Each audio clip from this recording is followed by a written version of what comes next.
That's amazing, bro. What is your definition of success? I think like I feel it every day. I feel like I'm living it. It's just like when you're you, like fully. Like I don't change who I am for anybody, and that's incredible. Feels good.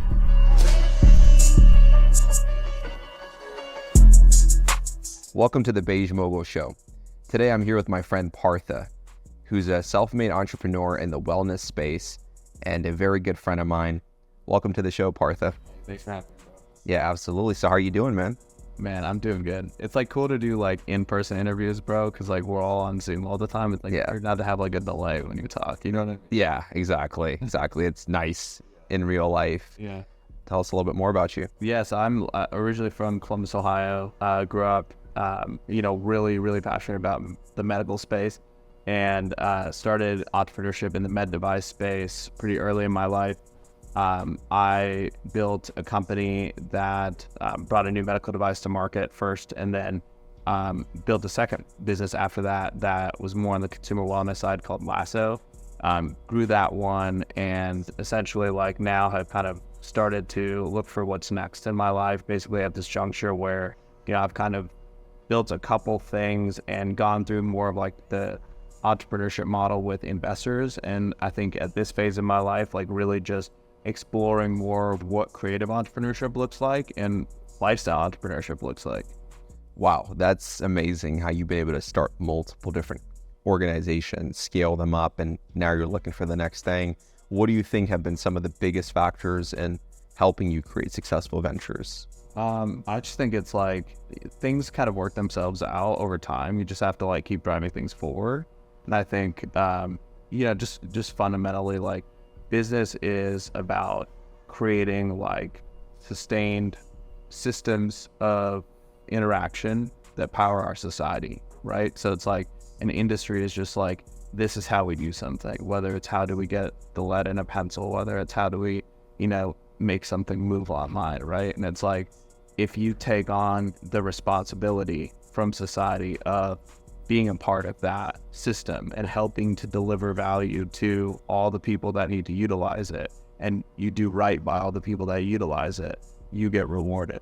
So that's always been my philosophy. It's like fairly straightforward. It's just like really pay attention to like, who are you solving the problem for and how well can you solve it? And like the rest of it really is more about like street smarts and that sort of stuff. Yeah, definitely. How did you get into the wellness space to begin with? Like, take us back to the start of your journey. For me, I think it's all been stemming from an original ankle break that led me to actually make my first product, which was a new type of crutches. And it was actually after using crutches and having them hurt my underarms, I made a crutch that didn't hurt your underarms, basically. So brought that to market. I actually got a patent on it, and it was like dope experience. But that kind of started me in the wellness space. My background before that was in biomedical engineering, so I was like taught how to do it. But I would say like me going into like medical is like, I think a lot of like brown kids becoming doctors. It's like just like yeah. It's just what you are most familiar with because it's what you hear about growing up from your parents, from their friends and stuff. Right. So it's like, like you can't, I couldn't have grown up in the community I grew up in and known about the other industries that existed, like finance or, tech or, my community I grew up in was mostly medicine professionals. Right.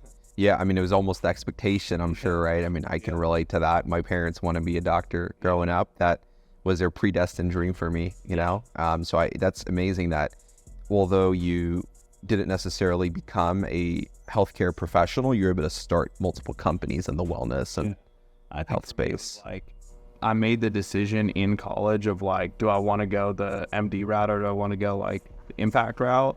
And the impact route I felt was like it more spoke to me because I could design one thing and scale it across many people and solve problems and at scale, as opposed to being like an individual practitioner. I think it's like some people are like craftsmen, like they're really proud of their skills. Yeah. So like that's the type of person who really wants to be hands-on with patients. And like I'm a craftsman when it comes to like making things. So it's like I'd rather be on that side of things. That's kind of like what led me more to the product side. And it's like building products, like I'll tell you, like it's tough. Like it's tough handling a product business, especially like a product business where you're selling, less expensive things at higher volume. Yeah. Is a very, very different type of beast than services or even higher ticket products. Yeah. So it was a learning lesson for me that to impact healthcare, you don't have to impact it by making a better widget and selling it across the whole space. Like I did that twice, and I look back and I'm like, what really causes change in this system? Like, did that really fix anything, or did I add another Band-Aid to the epidemic that is American healthcare? You know what I mean? Like those are the questions that you ask yourself when you're making, like, even the idea like this of making a product, building a business, and like getting it out there. It's like, sure, you can do it, but like when you look back on it, what did you do? Right. Did you really change something? Like, was there a purpose? Yeah. Or did you just like sustain the status quo and like there's no effective change? And I think for me, like that is like where my mind is at a lot these days, is like I feel like I've made some impact, but I feel like in the scope of things, like even impact on the physical level feels like almost like insignificant to me. Yeah. What does impact mean to you, Partha? I think it's like the effect you have on something when you encounter it, and I would measure it in the delta from before to after something interacted with you. I guess you could measure that in like different planes. Yeah. My view of it would be that in my life, I'm optimizing my impact on every experience that I'm having, which means like I'm trying to be really present, but I'm also trying to like choose things that I'm involved in that are going to have larger ripple effects. And I feel like part of that, like when you're building a business, like telling your story, like what you're doing here, what you're doing with the interviews, like that is one side of the machine. But I feel like we all talk about on the internet, like how power is concentrated in our society and how there is like wealth concentrated into certain families, certain ecosystems. Like there is a lot of value to understanding the incentives that drive those ecosystems, and understanding that like nobody in this society that we live in is like a bad person. Like people have different priorities. You can understand how to reconcile all those things and drive people in the same direction. To me, that's where you're getting to like real actual impact on a larger scale, on a societal scale, versus like one-off products, physical change, physical impact on, let's say, even the impact of an iPhone. Like I think it's incredible, but at the same time, you have to ask, like, is that really like changing people? Is that really like growing people? Is that like doing something to the way that our society works? Yeah. So you had your first company, and then tell us a little bit more about how you developed Lasso. So Lasso, I started with Champ Bailey, the NFL Hall of Famer, and basically we built that brand initially like very much through his relationship. So he seeded the product pretty heavily and helped connect a lot of dots to the athletes. Through that, we really just quickly became buzzing, and it just kind of snowballed from there. So the strategy with it right off the bat was, this was like 2017, 18. I saw that the celebrity-led brands were building with like the Honest Company, for example, which had just gotten big. I think it was like 2015, they had gotten their first big round. So I saw that opportunity, and I was like, okay, I know that there's a narrative here that I can build around this product. And ultimately, like, Champ was somebody who actually used the product, and he felt the benefit being a retired athlete. He was like, man, I wish I had had this when I was on the field, because it would have added years to my career. I was like, okay, cool. Like that's the kind of like impact and story that we can really build. Yeah, that's awesome. And who were some other partners and people involved in that venture? Yeah, along the way, I mean, like, you know, I've met a pretty ridiculous amount of people. I had a really great list of athletes like on the cap table as investors, a lot of celebrities involved as well. So it was a lot of things too, of like who was in tech during the last 5-6 years basically. A lot of the strategy that I had used is basically to try and create like a network effect, because you have these industries, right, where it's like you have all these like traditional kind of corporations, and then all these former execs from these corporations that basically become the conduits between their new technologies and like scale. Yeah. Because they'll get licensing deals done. They'll get like distribution deals done. Yeah. So basically like my approach with the business was like on the athlete side, build a web of athletes that would be my ambassadors to get all pro athletes wearing the product. On the medical side, build a web of doctors that did the same thing. Then on the sports industry side, we built a web of folks in that space too. That's amazing. It sounds like you were able to reach a lot of people and impact a lot of people. I think it was moderately successful in all fronts. I mean, I think like the bigger challenges we faced were like the headwinds, like COVID hit like right when we were hitting a momentum swing.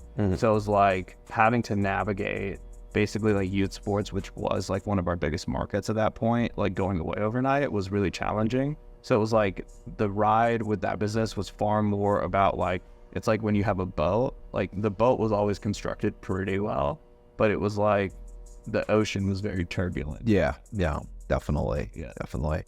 So are you still part of Lasso, or have you moved on since? I've moved on now, basically like just doing a little bit of consulting stuff and like really just focusing on like myself, like creative. Yeah. Like I've been working on my music a lot. Just Yeah. really like doing a lot more art, but I think like having built companies now, like it's been 10 years basically of like what I was telling you right before, there's like a full kind of It's been a ride. I think I got to the point where I was like, all right, like this has been good, but like what's next? Like Right. think about like Dave Chappelle, right? Like he had that sprint at the beginning of his career, but then he had that moment where he basically like turned down like selling his soul in a lot of ways, and then took some time off and then came back and did some of the most revelatory, incredible stuff that he had done his whole career, right? Like the last 5 years have been the greatest things he's ever done. Is very limited exposure to him too.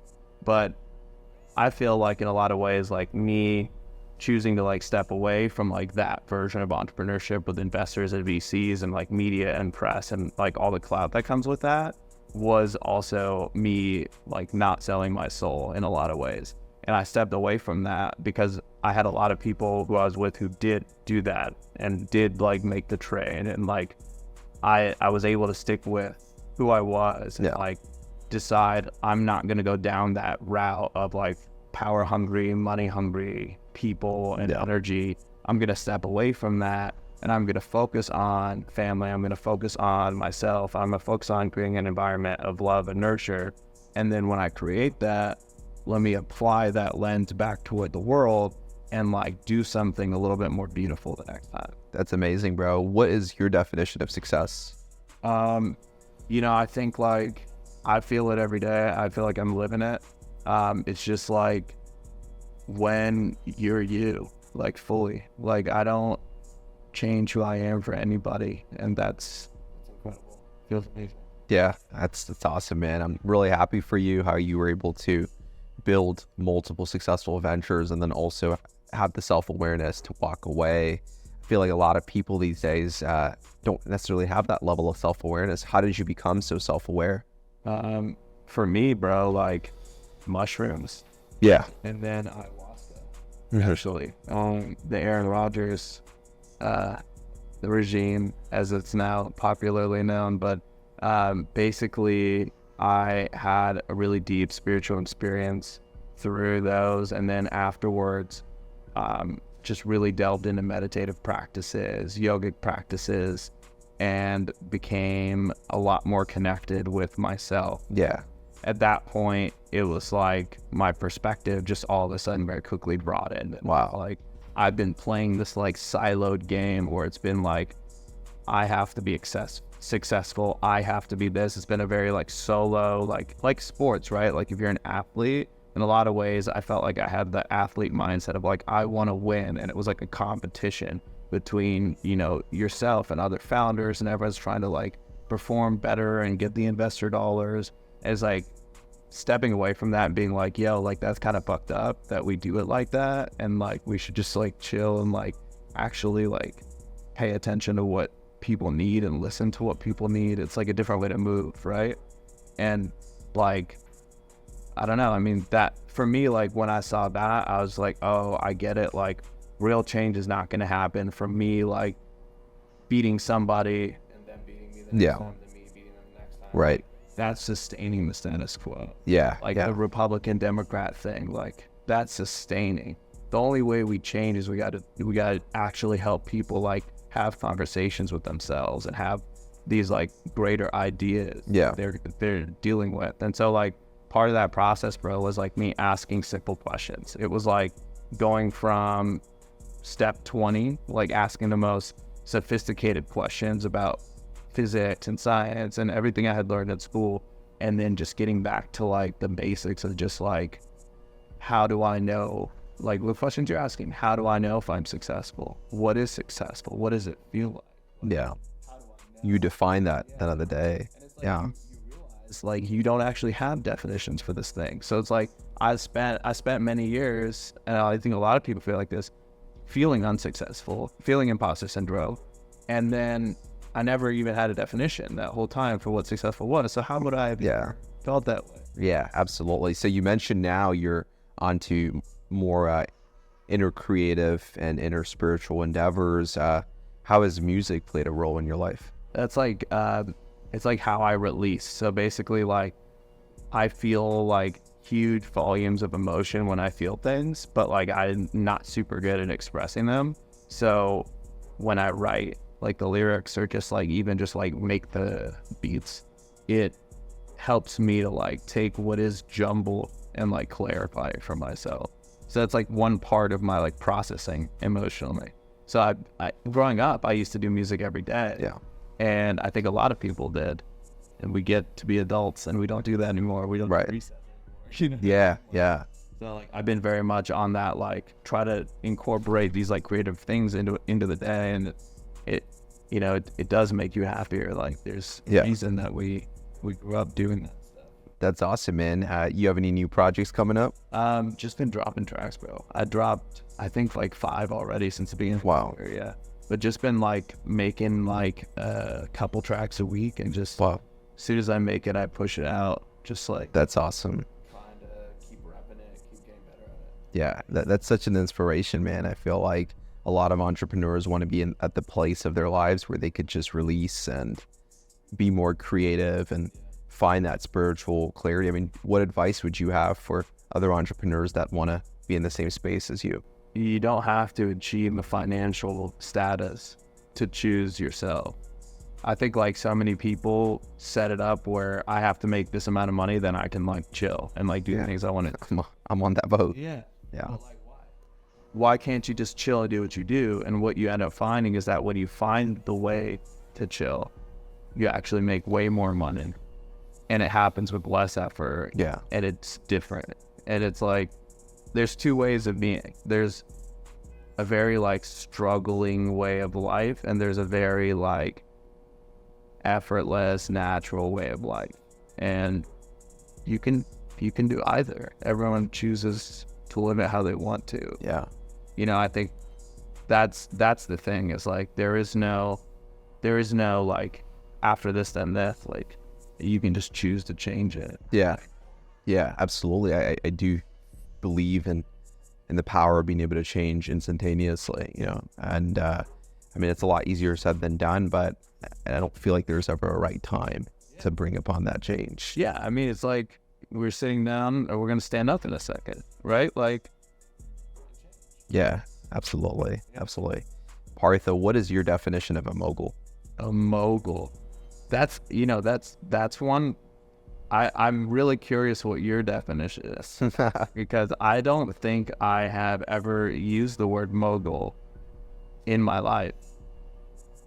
What, like, for you, like, what made you call the podcast mogul?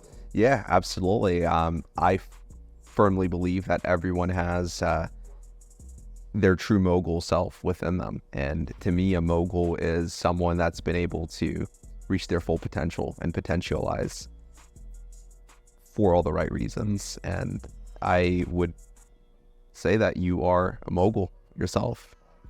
Yeah. A mogul, then I'll give you my definition now, having heard yours, so it's referential. But for me, I think, like, based on what you're saying, like the idea of somebody who's just like really maximizing themselves, like that's like a really dope way to define mogul. Yeah. absolutely. And, my goal is to really build a community of like-minded individuals, not even just entrepreneurs or solopreneurs or whatever level of success someone may have, but just a mindset, a lifestyle of just potentializing, like, how can I maximize my current resources with where I'm at now? And I truly feel that you've been able to do that. So what do you feel like are some of the reasons behind how you've been able to become a mogul and successful at what you've done? I mean, like, I think for me, like, I mean, we all talk about like basic work stuff, right? So I'm not going to mention anything that people can Google. Like, you can get more efficient. Give us the sauce. Your automation, like, you can learn that shit online. Yeah. But like, really, you got to ask yourself every day, what can I do to become better at creating more value out of my day? Like, how can I create more leverage? How can I create more value? How can I expand the situation? It's like, you just keep asking yourself, bro, like, you run out of answers pretty quick. Like, the thing a lot of people I feel like are tripped up on is they think they have the answers. They think that they know how to do stuff. And so they're robbing themselves the opportunity of thinking of a new idea by thinking that they already have the solution. Yeah. Like, that to me is like, that's not the way to be. Like, to ask the question of like, what could I do better? And like, you'll reach places you didn't know you could get. Wow. Such a simple fix. It sounds like. I feel like we're always living such a fast-paced lifestyle, always on the go, and we're not really taking enough time to introspect and ask ourselves, right? And you finish the day and it's like, you look back and say, okay, like, I've got my folks, maybe my contractors or my team or all these different people and contracts and clients and all that stuff. Do you look at it and you say, how could I do this better tomorrow? Like, what step could I take tomorrow that's going to grow this thing, right? And it's like, it's just easy when you ask yourself that question. But when you show up to work and you're like, I have to be successful, like, I'm the shit, like, I know everything, like, I can't believe they're disrespecting me, like, that's how you really quickly don't get results. So it sounds like it's almost eliminating the ego or the sense of self and really being malleable to infinite potentialities. That's what I'm getting with your answer. Yeah, just doing the work. Yeah, absolutely. This thing, like, back in when I lived in Atlanta, like, the slogan we had in the office was GSD, get shit done. I like that. Everyone would just say it to each other. Yeah. If you're just slacking off, doing whatever, it's like, hey, just get shit done. Like, it doesn't matter what you think. It doesn't matter if you're right, if you're wrong, if they're an asshole, if you're an asshole. None of it matters. Yeah. Get the task done. Yep. And then you get the result. Yeah, absolutely. It's all about putting in that work. Yeah. What advice would you have for those watching that may need a little bit of guidance with starting that next big thing or that next big project? I would say, like, the biggest thing to pay attention to is, like, notice, like, when you have, like, a desire to do something, all the thoughts and intentions that come in your way that tell you not to do that thing. So it'll be like, people will be like, oh, I want to grow this. Yeah. Immediately they'll be like, oh, but that would be dumb because I need to do this. Yeah. First. I need to do that. Right. Write that down. Okay. And, like, start to observe that as a process, because, like, the thing a lot of people don't see about how their work and their business is operating is that they are the ones shooting down all the ideas that they're having. Wow. No one else is shooting those down. And all the good ideas are getting killed before they even make it to paper or make it out of somebody's mouth. I think, like, a lot of people have been conditioned to, like, shut themselves down because they grew up in environments where they, like, didn't feel like they could just voice those ideas, right? Yeah. Like, they've been conditioned to do that. So I think that's hard. That's, like, really hard work, like, to notice that about yourself and then to, like, unwind that type of conditioning, because it happens, like, early in school, bro. It's like when you're in kindergarten, they tell you to be quiet and you're, like, having a million amazing ideas. Yep. 100%. So just really trusting that voice inside your head and just going for it. Wow. That's so powerful. Thank you so much for taking the time to sit down with me, Partha. Really enjoyed hearing your perspective. I mean, every time that Partha and I talk, it's an absolute pleasure. I'm like taking mental notes so I don't forget. We should just film every time we hang. But yeah, bro, really truly inspired by you. Glad to call you a close friend, a mentor, and someone that I truly believe has achieved success and has many successes yet to come. So keep up the great work. What advice would you have for me? I would tell you to slow down and focus on your health and your family. Wow. I needed to hear that. That's a great reminder. Thanks for that. Partha, for those that want to connect with you and just stay in tune with your journey, where can they connect with you? I say best place is Instagram. It's being.partha. I love that. It's beautiful. Thank you so much, guys, for tuning in to this episode of Moguls. I definitely feel like this was definitely a very holistic and wellness-oriented, unorthodox episode. So I hope you guys enjoyed watching. Partha, thanks again for being on the show, and looking forward to seeing you soon.